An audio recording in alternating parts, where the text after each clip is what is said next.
Hello, dear students. In this video, we shall study synthesis of sentences. This particular video series is divided into three parts. Part 1, Part 2, and Part 3.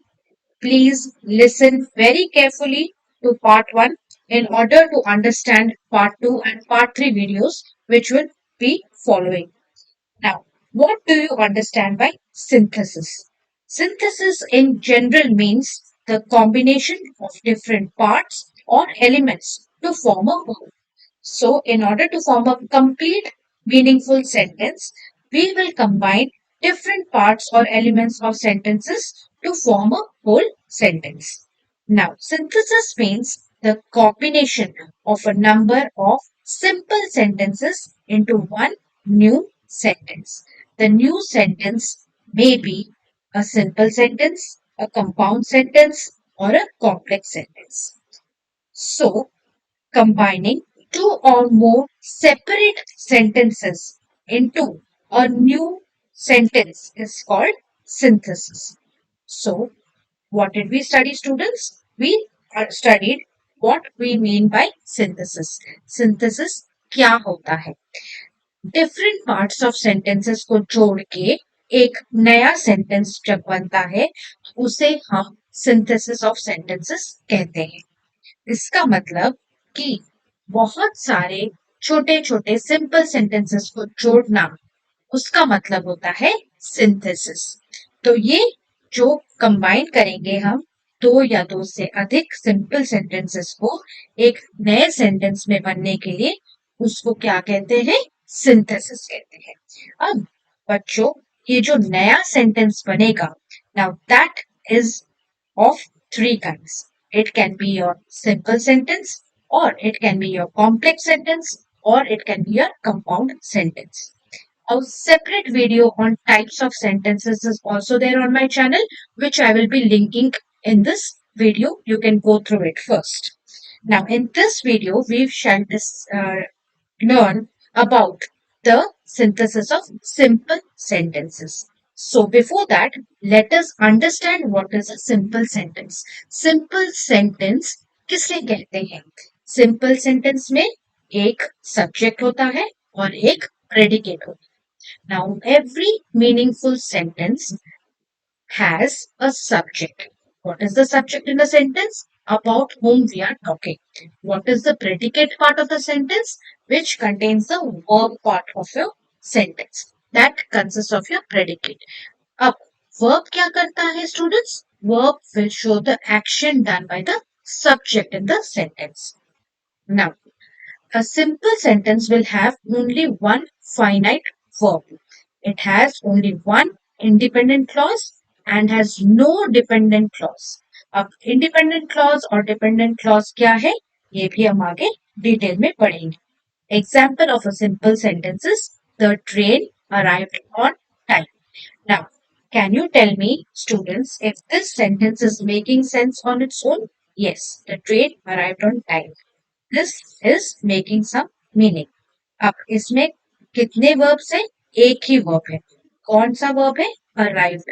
तो इस verb को हम बोलते हैं finite verb. और इस sentence में subject क्या है? किसके बारे में बात कर रहे हैं? ट्रेन के बारे में. And arrived on time is the predicate part of the sentence. Why? Because it has the verb arrived. So it is a simple sentence. एक independent clause है, the train arrived on time. कोई dependent clause नहीं है, इसीलिए हम इसको simple sentence मानते हैं. फिर से बता रही हूँ, simple sentence is a single clause. What clause is it? It is an independent clause. Independent मतलब किसी के ऊपर डिपेंडेंट नहीं है.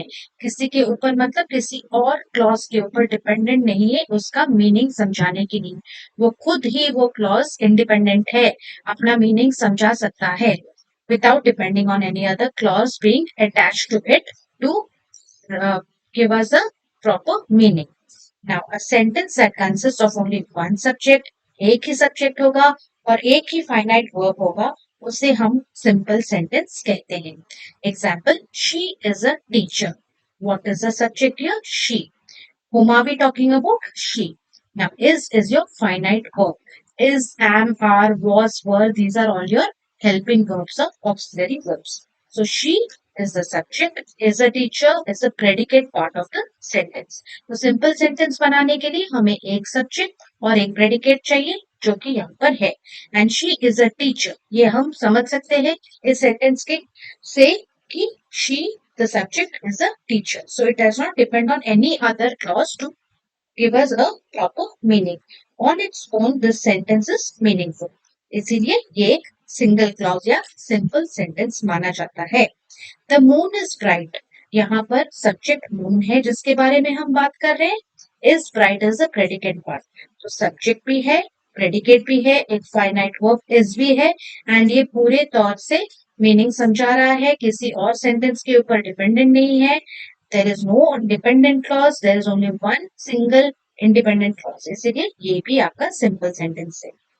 अब तीसरा सेंटेंस देखेंगे we are learning English grammar subject कौन है वी अब are learning English grammar is the predicate part क्यों क्योंकि आर लर्निंग इंग्लिश ग्रामर में आपका फाइनाइट वर्ब आर लर्निंग है ठीक है अब we are learning English grammar इस सेंटेंस का मीनिंग आपको समझ में आ रहा है हाँ क्या ये इंडिपेंडेंट क्लॉज है yes and is it depending on any other clause to explain its meaning no तो इसका मतलब इसमें डिपेंडेंट क्लॉज नहीं है ये एक सिंगल इंडिपेंडेंट क्लॉज है एक फाइनाइट वर्ब है एक ही सब्जेक्ट है और एक ही प्रेडिकेट है तो ये भी आपका हुआ एक सिंपल सेंटेंस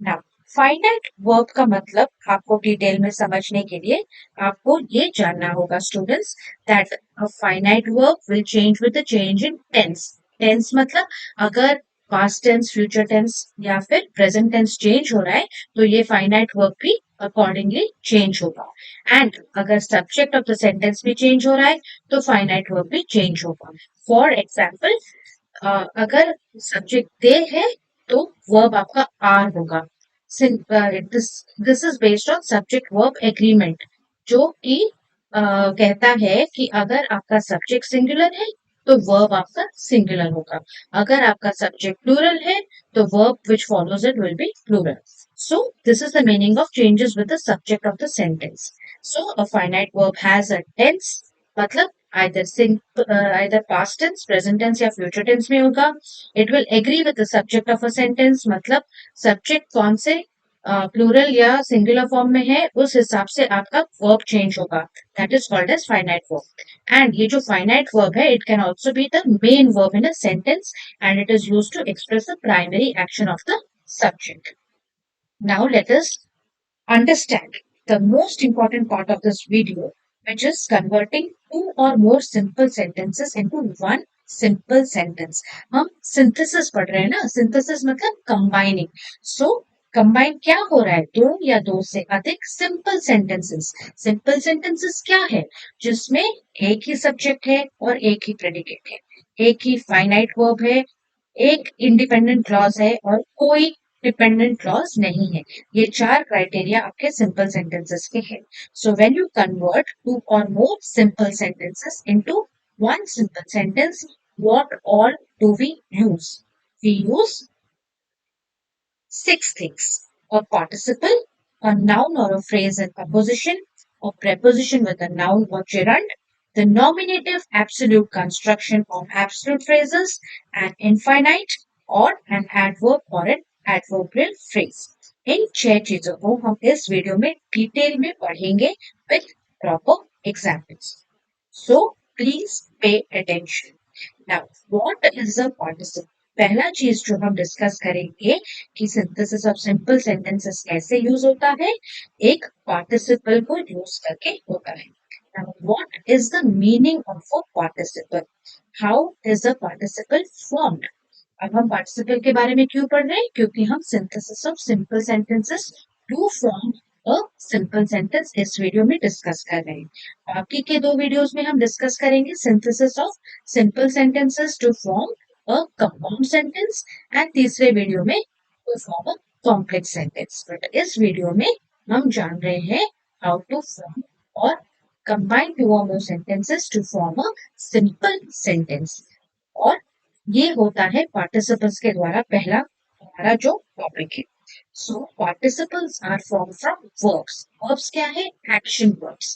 Now participles जो है they will serve as adjectives and indicate tense. मतलब adjective का भी काम करेंगे ये, मतलब they will describe the noun also and they will indicate the tense. Indicate the tense मतलब ये बताएंगे कि वो जो sentence है वो आपका कौन से टेंस में है, पास्ट टेंस में है, फ्यूचर टेंस में है या प्रेजेंट टेंस में है.